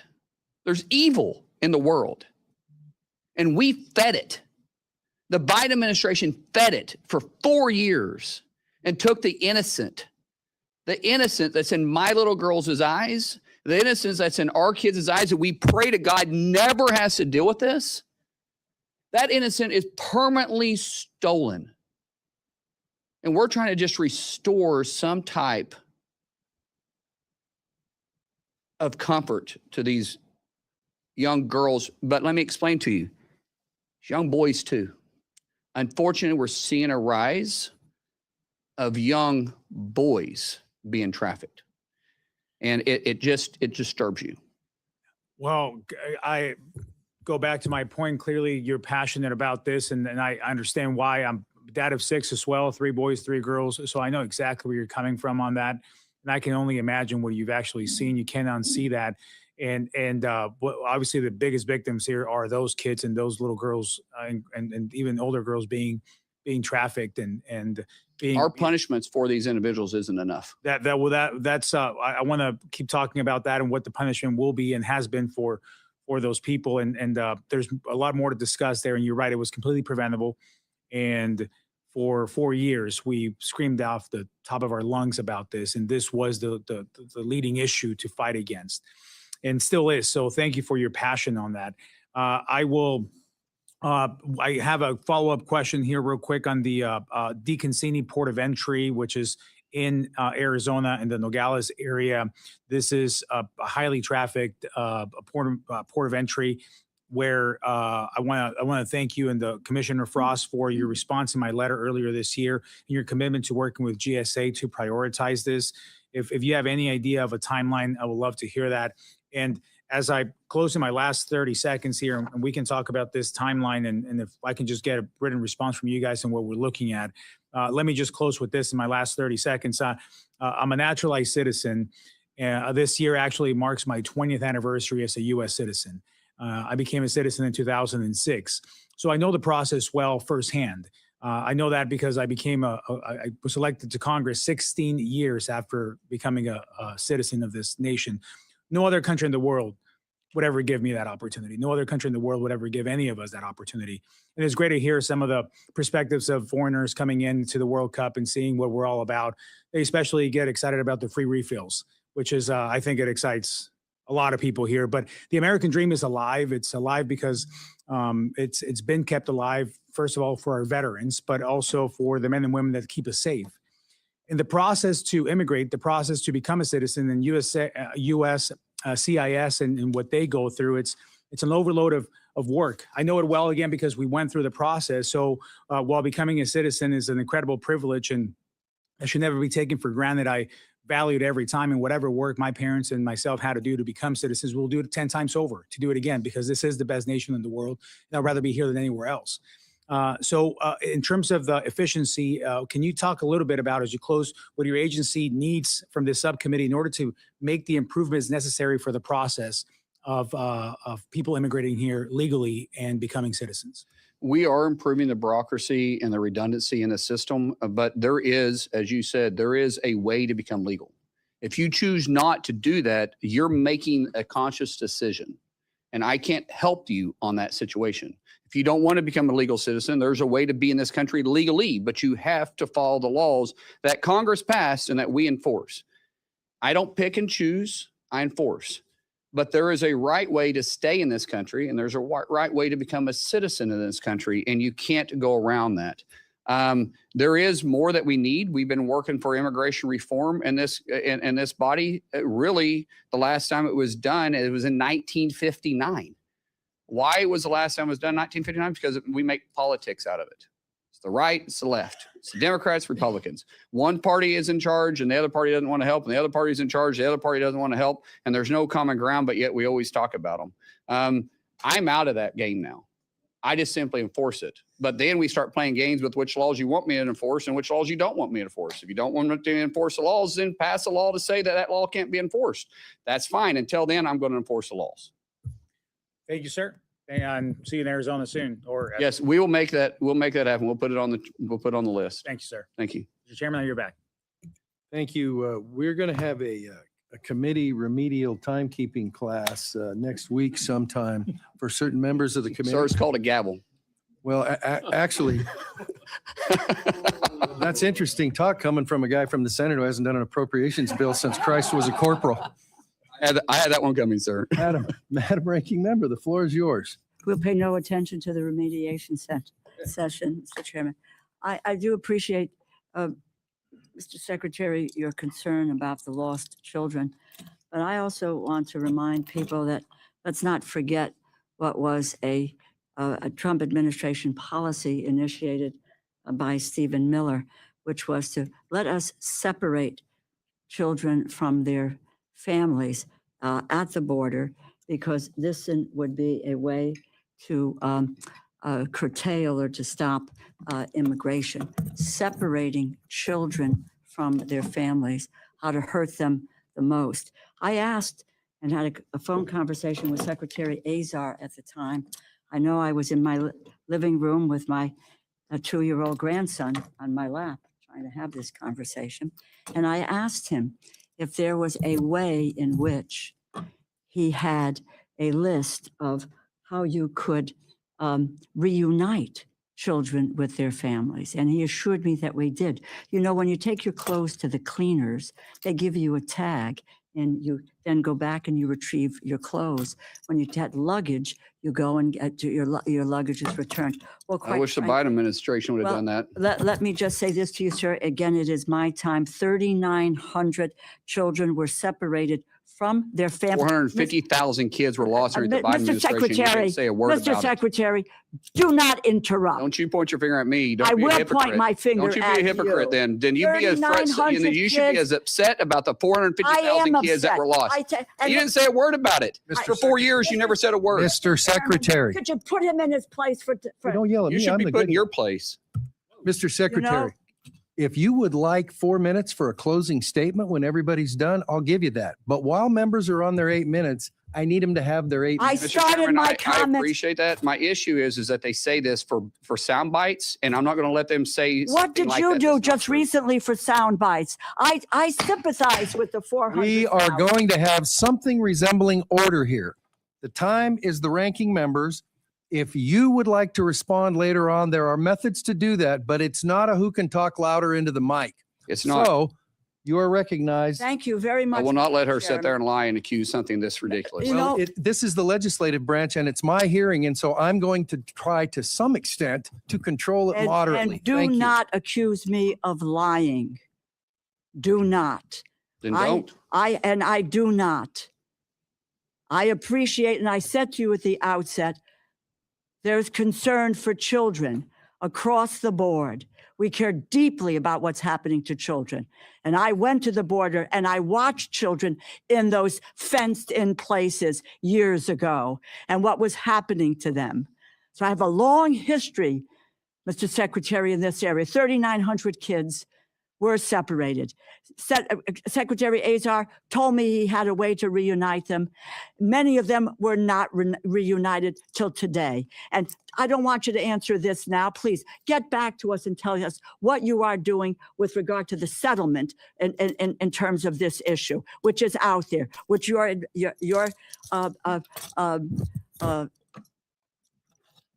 department needs to come close to. I'll make a statement to you again. But this is fact from the bill, Mr. Chairman. The bill that the Republicans have proposed for funding the Department of Homeland Security cuts cybersecurity budget by more than $250 million. It cuts the TSA by nearly $350 million. And the Trump administration is openly advocating for privatizing TSA while trying to eliminate their collective bargaining rights. We all know what happened earlier this year. TSA workers endured the longest government shutdown in history. There was a lot of discussion and talk invoked about the long lines and the use of leverage to force through a Homeland Security bill without any reforms to what were critical ICE and CBP reforms that were necessary, that the American people wanted and were clamoring for. They didn't want to continue to see masked marauders on their streets with just harassing people. Congress eventually passed my legislation that paid TSA workers, funded FEMA, CISA, Secret Service, and the Coast Guard. And today, and it took you 79 days on the Republican side to make that decision to pay these people instead of just talking about paying this. The administration continues to attempt to walk away from the collective bargaining agreement with TSA workers, something that the federal courts have now twice said is illegal. Indeed, your testimony frames the attempt to force over 200 smaller airports in this country into a new security structure as a setting. And quote, the TSA, this is in the testimony, the TSA is on the path to privatization. My question on this issue is, given all that the transportation security offers did for us during a Republican shutdown, how can it be that the department's position is that TSA workers should not be granted the same basic labor protections as federal enforcement officers? How can it be that your priority is to have them work for the lowest bidder, where the wages and the benefits of these workers will unquestionably be lower? Well, actually, it was the Democrats that voted every time to shut them down. Republicans voted every time to open them up. Pass, So just give me. we the didn't answer shut them to my down. You question. shut them down. Answer my question. What are you doing? Why are you moving? Ma'am, I answered your question. You were the one that shut them down. The Democrats shut down. How many Mr. times did you Chairman, vote to shut them Mr. down? Chairman, why, these people come to us to get funding for the work that they do. And we ought I'm to take actually a look at factually the work correct. that they I'm don't do. factually correct. The work You that they voted don't to do. shut them down. Republicans voted to open them over and over and Well, over what again. the Your vote Republicans clearly finally stated did- that you voted to shut us What they down. finally It did. wasn't until it became Madam popular. Ranking And then, by the Member, way, ICE agents came there and helped bring the Mr. lines down. The Secretary. same people that you also kept shut down for Mr. 115 Secretary. days. I'm answering the question. No, you I thought you didn't, said Mr. you answered it. Secretary. The floor is hers. My dear, Actually, I gave it to her. There is a chairman of a committee. That's me. Oh. I gave it back to her. this tells She's you got it. something about who these folks are. And You have everybody another on this question, Madam panel. Ranking Well, Member. yeah, no, I do, but I didn't get an answer to question. So the record can will it so be- reflect. Thank you. Please ask your next Okay, question. and I will. This has to do with FEMA. Simple question. And I want to start where I left off with Secretary Noem last year. FEMA. Simple yes or no. Do you support eliminating FEMA? Do you support eliminating FEMA? There's portions of FEMA Do that need you to be back at support state. eliminating FEMA? There's no yes or no question on that. There's Do you portions that need to go back support to the state. eliminating FEMA? The record will reflect the That he- response. is The record supports- will reflect the that response. he was- Is there another supports question? it. Yeah, because let me just say, in April of 2025, the Trump administration prematurely, I'm glad we got that answer, because the poor gentleman who came before, it may have been with you, Mr. Chairman, that came before our committee, and I asked him this question, and he said, because Secretary Noem said, yes, she and the president wanted to eliminate FEMA. The gentleman said that he said it should be reformed. And the next day he was fired. Let it show that the secretary believes that we should shut FEMA down. I never April said that, 2025, Mr. the Chairman. administration, I never said the that. administration prematurely, The record will reflect unlawfully what you did and ended didn't say accurately. FEMA's BRIC program. He intentionally halted roughly 2,000 active infrastructure and disaster mitigation projects across the country, including one in downtown New Haven, Connecticut. A coalition of 22 states and DC sued FEMA. A federal judge ruled in favor of the states in December, mandated that FEMA restore the over $3.6 billion in canceled funding. At the beginning of March, the judge had to order FEMA to comply with that ruling. 3 months ago, the day after you took over as secretary, FEMA formally announced a, quote, new and improved BRIC program. Yet, almost all of these communities are still waiting for their BRIC funding to be restored. Tell me, Mr. Secretary, when can communities with halted projects expect to receive their BRIC funding? We actually restarted that when I first came in, and we did 24 or 25 of them. So You've done 24 of the 25 Yes, of the ma'am. 2,000, Let me clarify that. So please. 2024 and 2025, they sent out the notice of notifications, so everybody can now submit. And those projects that were already submitted for those times period will be How many projects reevaluated. are there? We can get you the details. on Please, that. there were 2,000 that we started with were, The secretary also provided direction for 2026 to get the NOFOs out on that, and that'll come out sometime in September. The secretary has done more to get. I do not need you do not need to. I just want to make sure you're clear. Well, please. Okay. Spare us, just give me the facts. I Just give did. me the numbers. Let me just conclude, Mr. Chairman, and thank you. I'd like to work in an open and transparent way, because that BRIC funding for New Haven, Connecticut, which I probably will not get because I'm in a blue state, that the BRIC funding for New Haven, Connecticut is important, which is why we support the programs, bipartisan support for the BRIC program. So please, let's get the NOFOs out as quickly as possible and get the money to the communities that need them. My final comment to you is, I'd just like to go back a second. We need to go back to the issue of deaths in custody. It doesn't do anyone good to deflect, talk about what's happening in the criminal system in Illinois or in Oklahoma. What we need, because 54 deaths are 54 in what is civil detention, we need a plan to address the fact that 54 people in your department they were in civil detention, it's not criminal detention, are dead. They should not be. We need to hear from you. I don't need an answer now. There is no time. I've taken an enormous amount of time.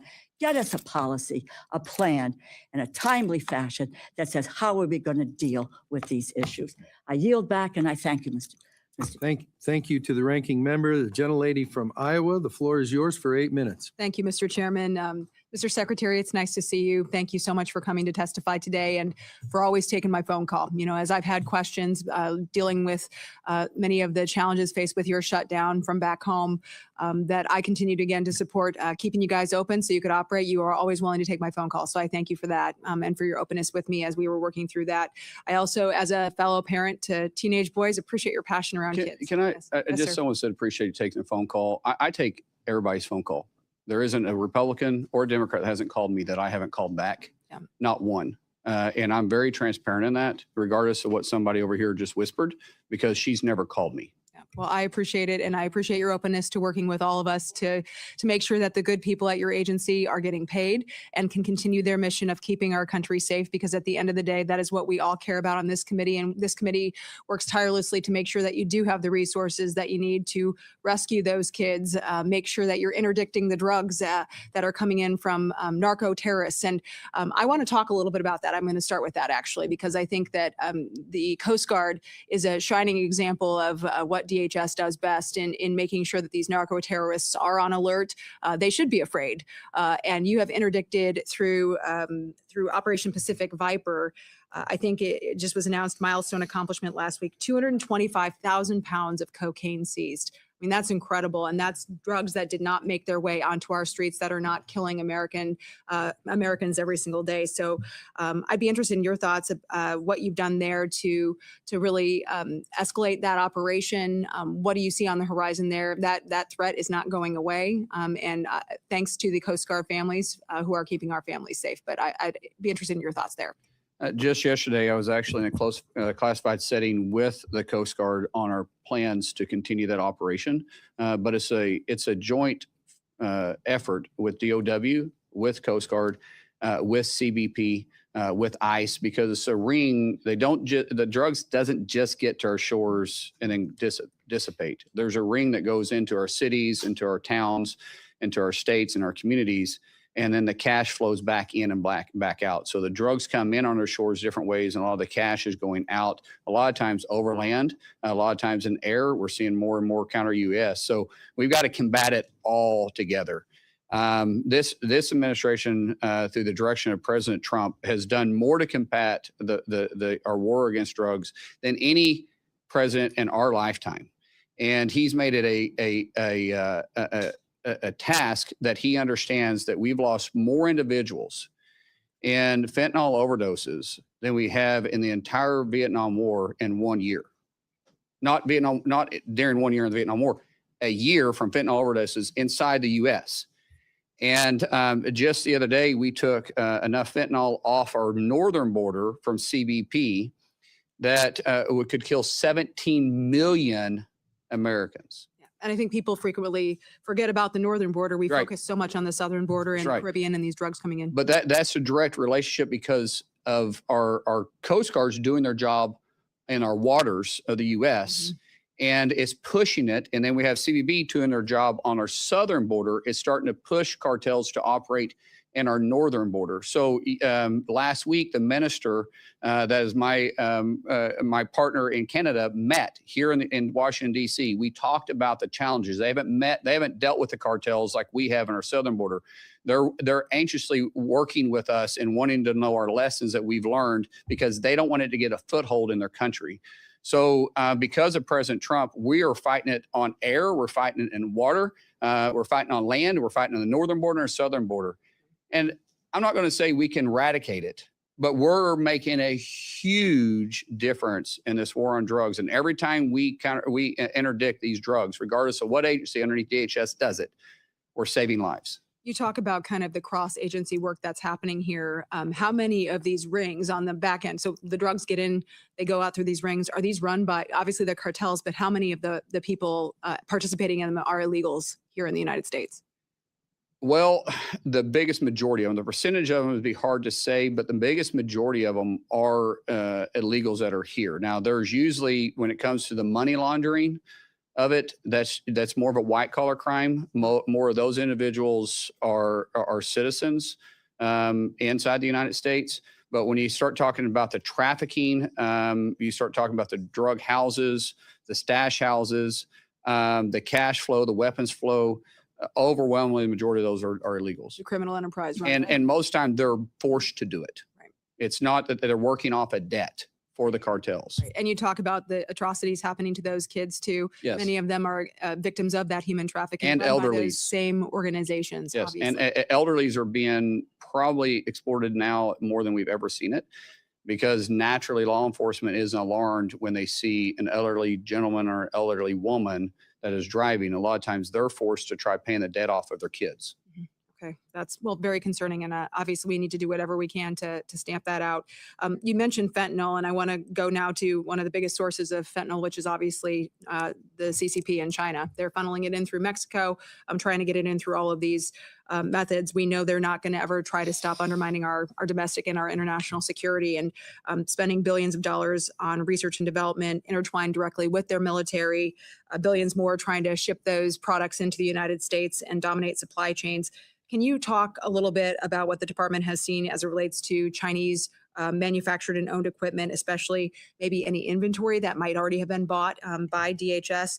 What precautionary measures you're taking to ensure that our agencies are protected on the cybersecurity front, data privacy, other threats that you may be having to? Well, the data centers that we're pushing, we know China is working every single day, and they're even working harder to try getting into our systems. They've made that part of their future plans. They feel like that's important for them.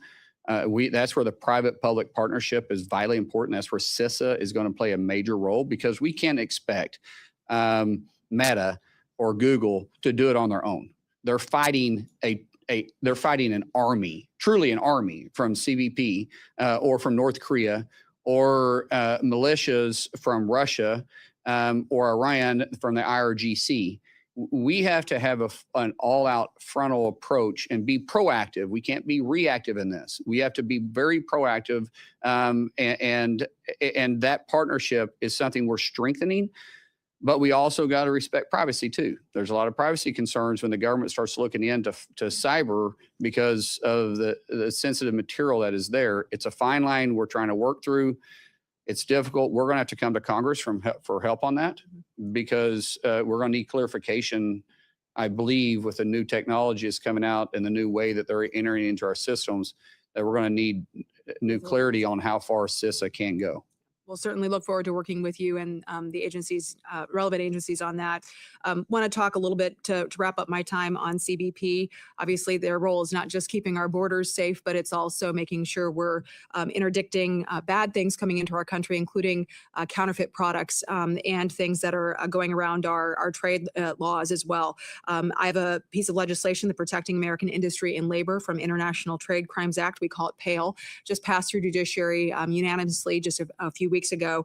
And this would help make sure there are additional resources to DOJ and CBP to make sure that they can actually hold these bad actors accountable. So I'd just be curious, like what role CBP can continue to have in making sure we're eradicating transnational shipment and some of these other malign practices used by the CCP and other actors as well to try to undermine American jobs.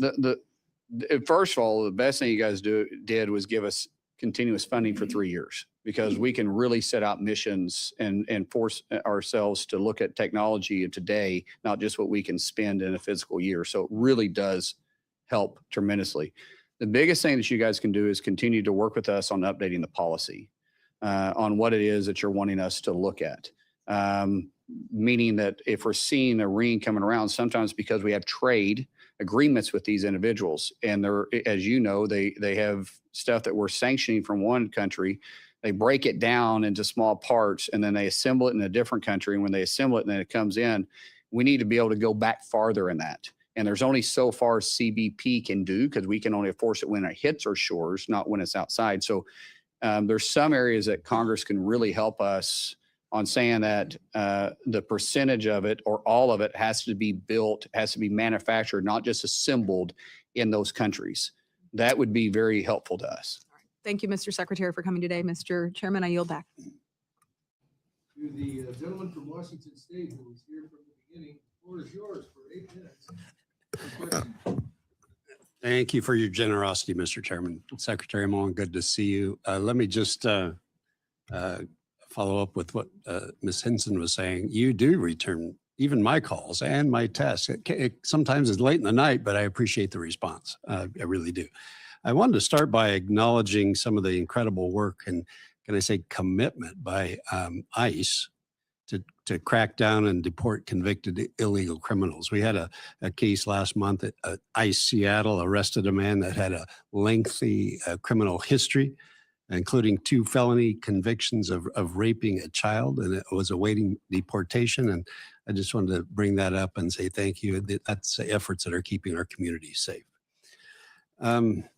First thing I want to talk about is the visa and H-2A petitions. At the end of April 2026, USCIS reported a net backlog of all USCIS cases at 7.23 million cases, an increase of nearly 70% from the beginning of the administration before your time, with the expectation that additional vetting requirements may even further strain those processing times. Could you describe how DHS is allocating personnel and resources to address this backlog and ensure timely adjudication of applications? Yeah, unfortunately, we're having to go back through and revet a lot of people that was given asylum or given visas underneath the previous administration because they didn't do any checks. So we're building systems in right now to be able to do that through an automated system. We're bringing up the first one in 30 days. That's going to be specifically for the backlog of DACA, which DACA doesn't give you, status in the United States. It just is a term that Congress never ratified, but we put in place, but it still allows you to apply for a work visa, but it doesn't give you status.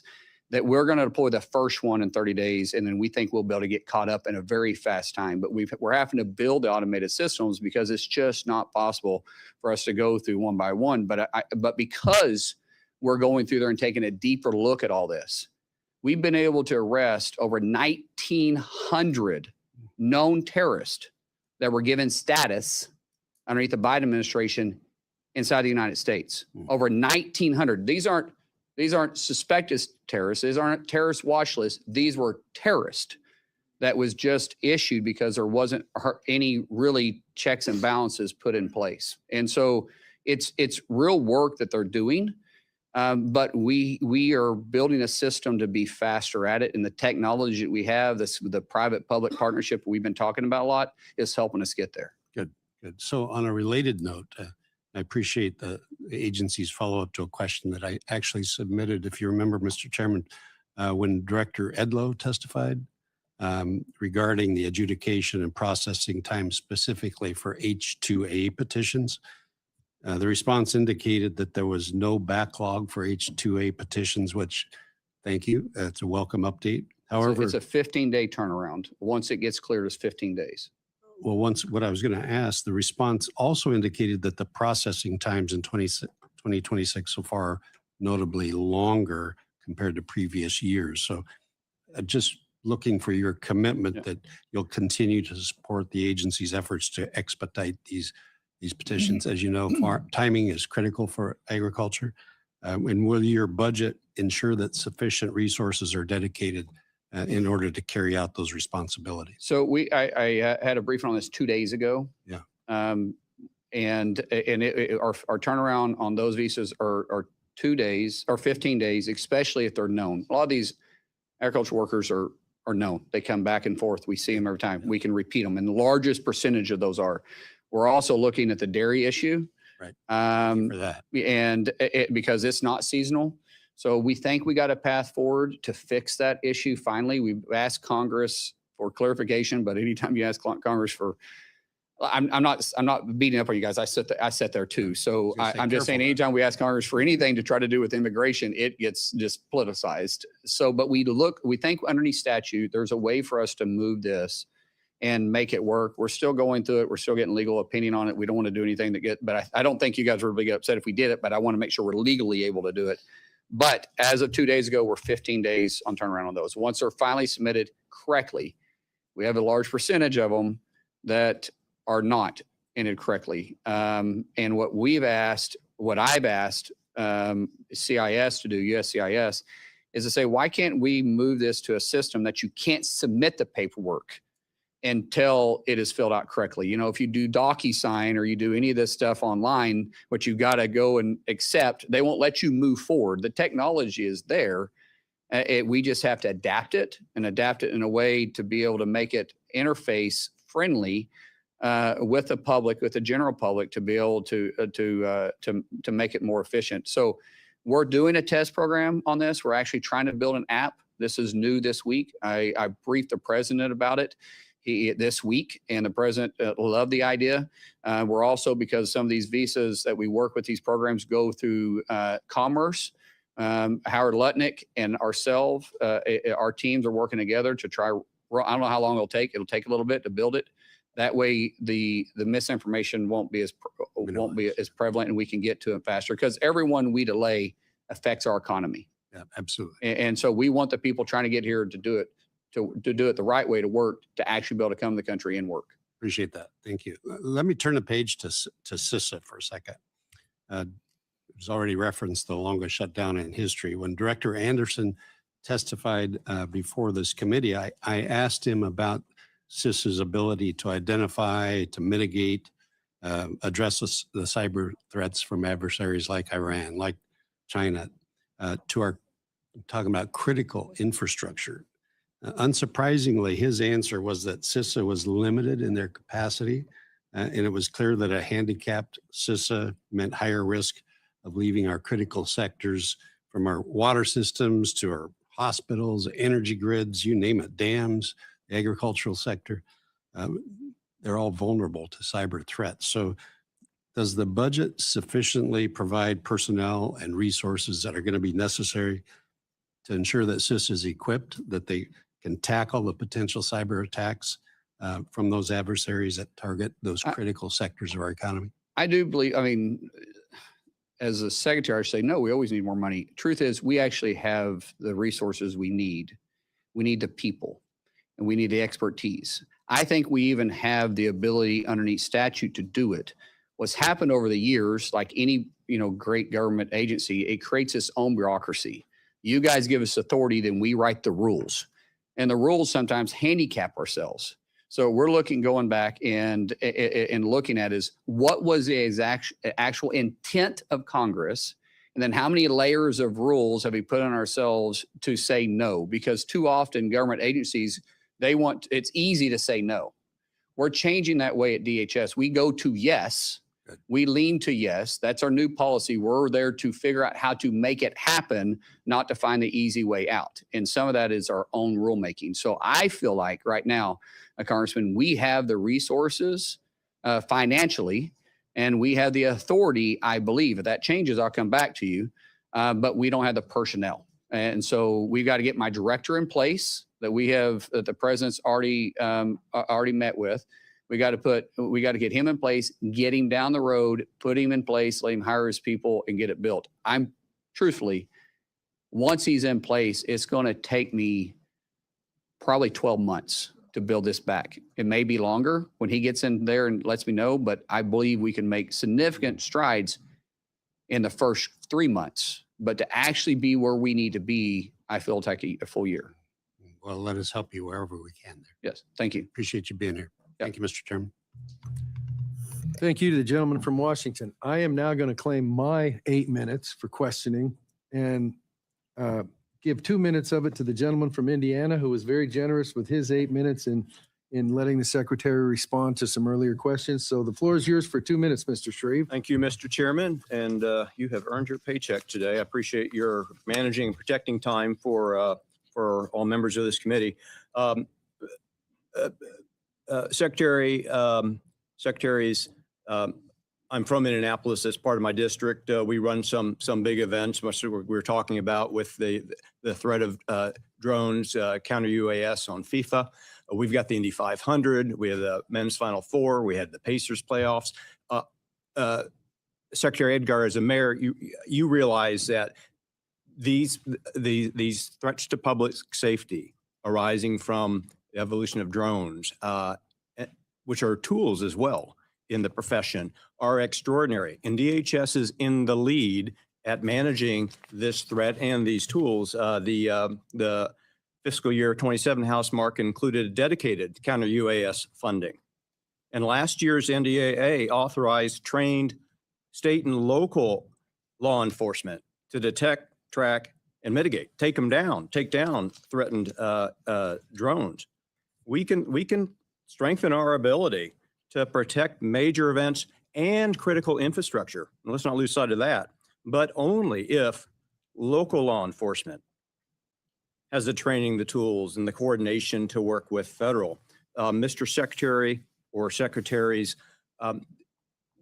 give us a view into what the department is doing on this end to coordinate training with state and local law enforcement to manage the challenges that are upon us now that drones present. So Congress is going to have to lean on this a little bit. Bringing down a drone for an enthusiast is easy now. We can do it. We do it every day. We do it. And when you got an enthusiast that flies a drone over FIFA, I think we brought down over 60 drones to date. During F1, we brought down 8. During Augusta, we brought down 12. Those are enthusiasts. The issue that we have is the ones that have it on fiber. And so when they attach it to fiber and they're running in, the only way for us to be able to bring them down is to be kinetic. And that is a whole nother area. You got to deal with FAA at that time. You got to deal with the local authorities at that time, because there's going to be a possible collateral damage. When people say, well, shoot a laser at it. No, that's fine, but a laser doesn't stop within the horizon to which the FAA will give us. So like, for instance, around FIFA, you have 3,000 vertical and you have 3,000 or 3 miles out. So around FanFest, we have 1,000 feet up, we have a mile out. It creates challenges for us to do it. And the only technology we have right now to be fully kinetic is with DOW. We're exploring that, but Congress is going to have to look at this as a whole. I don't know if you know this or not, which is going to be changed, but there wasn't one single NFL stadium last year during all the games that had counter UAS on it. That was my wife running through. Everything else was silent, I promise. But technically, I thought I'd be done by now. Yeah, I did too. But I do think Congress needs to take a hard look at this for us, because we're going to have authorities beyond just what we currently have, because this is a threat that's changing every single day. And I really could sit and use some help. We're meeting with the FBI yesterday. We had a great meeting with Kash Patel. Kash Patel already has a center that is training local law enforcement. And he doesn't have enough space. We have more people asking to get into the school than he has a space to do it. We are looking for ways to partner with him to be able to put DHS funding directly to that. And is it through FEMA grants? Is it through HSI? Is it through ICE? Is it through CBP? And then also, yesterday, Troy and I started talking about setting up a joint task force with inside DHS, because we have 22 components. Now those 22 components, I have 8 that have their own counter UAS measures. And for example, out of the 11 football stadiums we have, I have CBP covering 5, FBI covering 3, the Coast Guard is covering 1, and FBS, or Coast Guard's covering 2, FBS is covering 1. I think my math is correct on that. And all of them have different measures.